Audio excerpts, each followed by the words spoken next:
Hello, everybody. I am yet again Price McKinney, simply put, and as always, I want to thank you for tuning in and listening. Greatly appreciate you being here. Last video, I talked about what would your life look like if fear wasn't an option, in particular as it relates to relationships. Who would you be with? Who would you be involved with? Who would be your ace boom coon, your best friend? But because of the things that have happened to you over the course of time in your life, you now become reserved and protective of yourself and your heart. And I get it. I totally understand. I myself personally am the same way as we speak. But I've had to ask myself, what would my life look like if fear wasn't an option? So I'm going to continue with that, with this particular subject. And that is, because of fear, people oftentimes self-sabotage the relationship. I'm just bear with me, folks. I am baffled, absolutely baffled, especially at the age I am now, as to why a person would not be comfortable with having peace. It just does not make sense to me.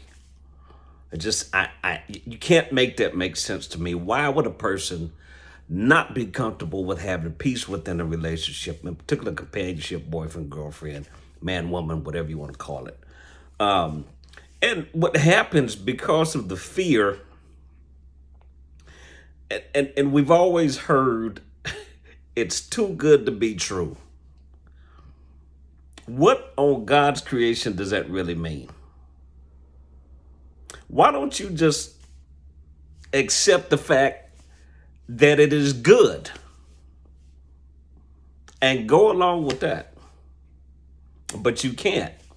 I can't, because of everything that's happened prior to this. So too good to be true, the way we start dealing with that is, or pushing it away, is by way of self-sabotage. And that just simply means you mess up something that's not even wrong or that doesn't need to be fixed. Well, how do you do that? An example. You just purposely find something to pick with or to argue about because chaos is your peace.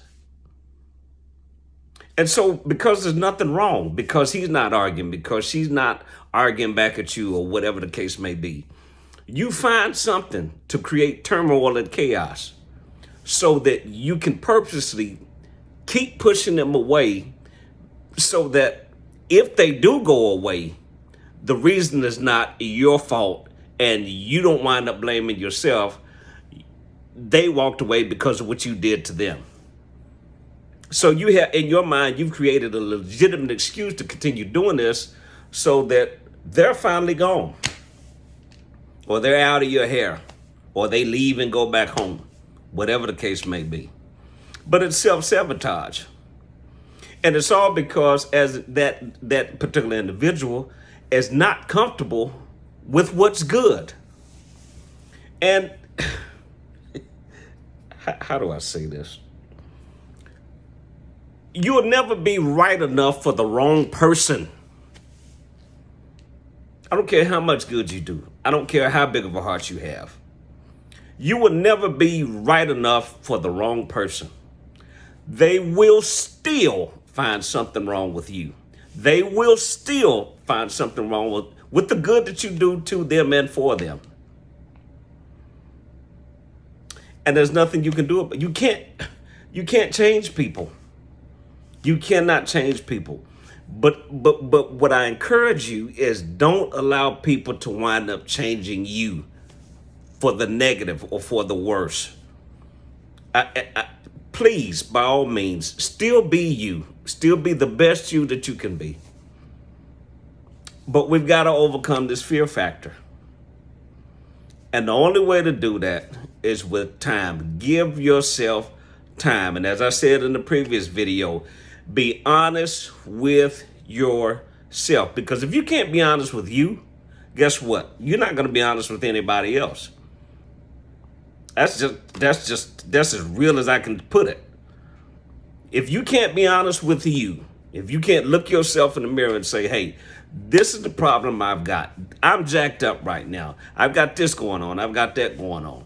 If you can't be blatantly honest, don't play games with people.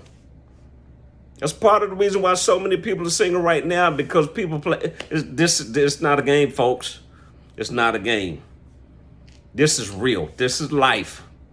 And it affects a lot of different people, all because of fear. And that fear is the assumption that something else is going to happen again to me, or the assumption or the belief that I'm going to get hurt again. So, y'all got to help me. Fear becomes an illusion that turns into your reality. And you can argue with me all day long on that. I'm fine. But that's what it is. Because here's the flip side of the coin. What if what you're afraid of never actually happens? What if too good to be true is actually true? What if it's actually God sent?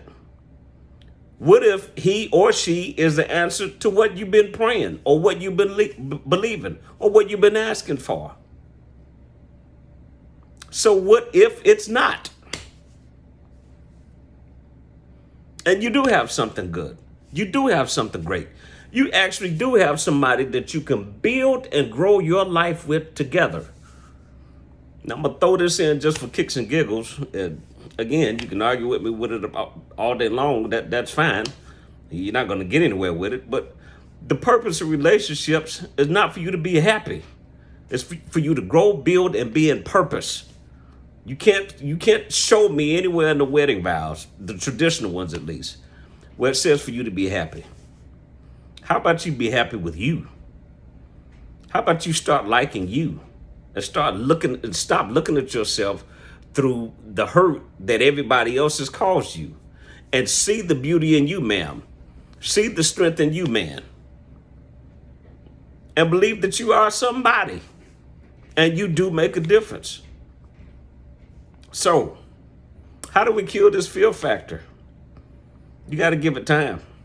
You got to give you time and stop believing the negative. And how do you stop believing the negative? Be honest with yourself. This is not who I am. Who they said I was is not who I am. And be cool with that. It's not a popularity contest. People are going to always say something, and you don't have to agree with it. You do not have to agree with it. So give yourself time and be honest with yourself. Be patient with you. I know that's, trust me, everything I'm saying here, I'm dealing with within myself. And I'm working to get better, which is why I'm doing this, because I want all of us to become better. I'm right there with you. So I am, yet again, Price McKinney, simply put. And again, some people just are not comfortable with peace.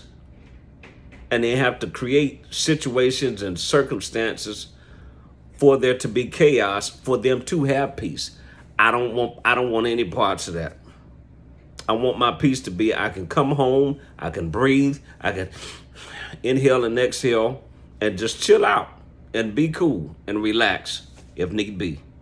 That's what peace is for me. I can drown the noise. You know, I work in the factory, there's a lot of noise. I don't have to hear all of the beeping and the horns and the gun shooting and the machines going off. That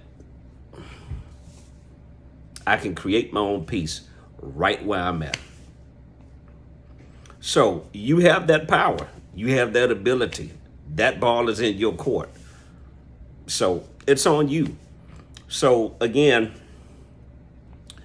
we're gonna got another one I've got to do from this one. And I'll probably do it either tomorrow or Tuesday, one of the two. But I had to get this out of me because it was wearing me out, as they typically do, especially now.